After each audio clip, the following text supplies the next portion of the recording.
Anyways, so this is the Realme 13 5G smartphone, and in this video we are going to talk about the initial impressions of this smartphone. But the interesting factor about this smartphone is that this comes with an amazing chipset that gives you 90 FPS gamings, at least that's what company is claiming. Well, to be honest, I don't know the pricing at the time of making this video, but assuming that the 13 Pro has launched somewhere around 27,000 rupees, I'm betting on it that the 13 Plus price somewhere around 20 to 25,000 rupees, and at this price point, the gaming capabilities that this smartphone is providing is going to be something else. Talking about the quick specifications mentioned at the back of the device, there's Dimensity 7300 Energy 5G chipset. So unlike the 7300 chipset that we've been seeing in smartphones around, I hope this does not disappoint in terms of performance. Anyways, you get an 80 watt ultra charged SuperVOOC charger inside the box. You also have 5000 mAh battery as well. Now mentioned here, it is a 120Hz OLED eye comfort display. Well, the technical description of this display said that it's an esport display. This is definitely optimized for gaming. Anyways,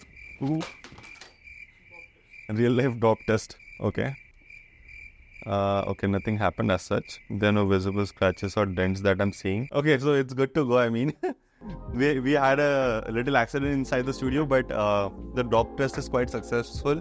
I don't see any scratches or dents on the phone. Anyways, as I was talking about, the initial impressions of this smartphone is coming off really good. I mean, the back design is a little bit changed, although we do have the signature Realme circular camera module here. Well, talking about the back panel of the smartphone, it does look like it comes with a dual tone finish, but it is not. Actually, the entire back is made up of plastic, so it's a polycarbonate back with actually two designs. That means the upper part is actually a plain surface, and the bottom part comes with a little mineralish, mountainish, snowy design, you can say. Since this phone is more focused towards gaming, the display here, it is not a curved display from any side. Although yeah, the position of the fingerprint scanner is somewhere a little bit on the bottom side, and it is quite difficult to reach. I mean, if you can see, I do have to struggle a lot and adjust the phone in my hand to reach the fingerprint scanners. Anyways, I do like the button response. It's very clicky. After that, the bezel situation, the bezels are quite normal and average-ish, I can say. Well, talking specifically about the display of this device, the colors produced on this one is definitely good. The OLED display gives a good amount of contrast, and I have watched a lot of YouTube videos on this one. Now, technically, this display supports a 6 million to 1 contrast ratio. Although we do get a massive 1200 Hz touch sampling rate on this device, somewhere I feel that being a performance-centric device, the touch sampling rate could have been better. Well, this display does support the rainwater touch system that Realme has going around, but for some reason I could never get Netflix to work on this device, at least now. So I'm just waiting for the software update to arise to fix this issue, and then I will definitely try this out and give you full insights in the review video that's coming very soon. So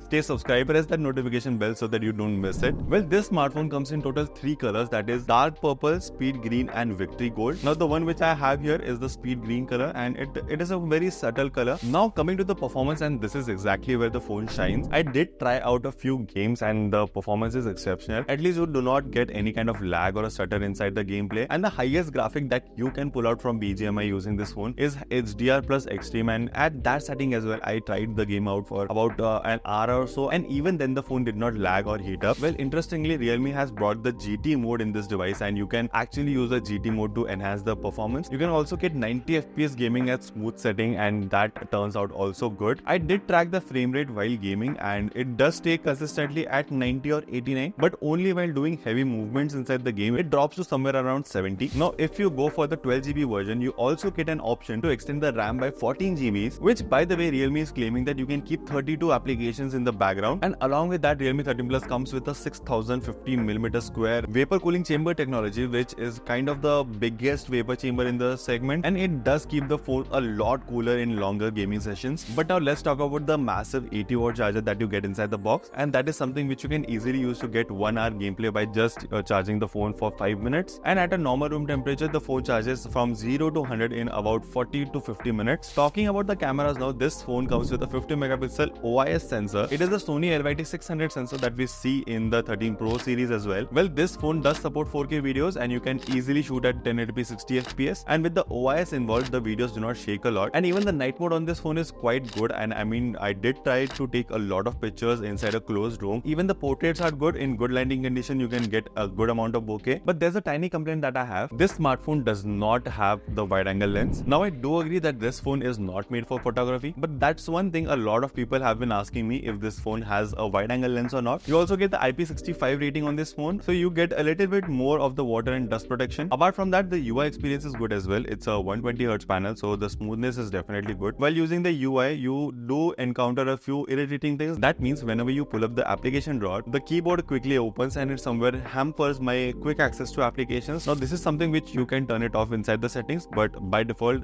this feature is on, and it's really irritating for me. All in all, I do believe that this smartphone solves a big problem that a lot of smartphones are having these days. Many people put their hard-earned money into buying smartphones only to find out that they start lagging and slowing down after a few years. But the kind of performance this smartphone is delivering right now, I do have a hope that this phone still functions a lot better going into the years, maybe 2 or 3 years from now. Now, if you guys have any kind of question related to this phone, please make sure to put everything inside the comments so that I can also test it quite deeply and come back with a very good, well-tested video for you guys, and that will be the full review of the Realme 13 Plus somewhere in the future. So make sure you subscribe to the channel. Thank you so much for watching this video till now. It's Mitesh signing off. You watching Element Tech, and do check out these videos, and I'll catch you in the next one. By the way, how are you liking these English videos? Let me know in the comments as well.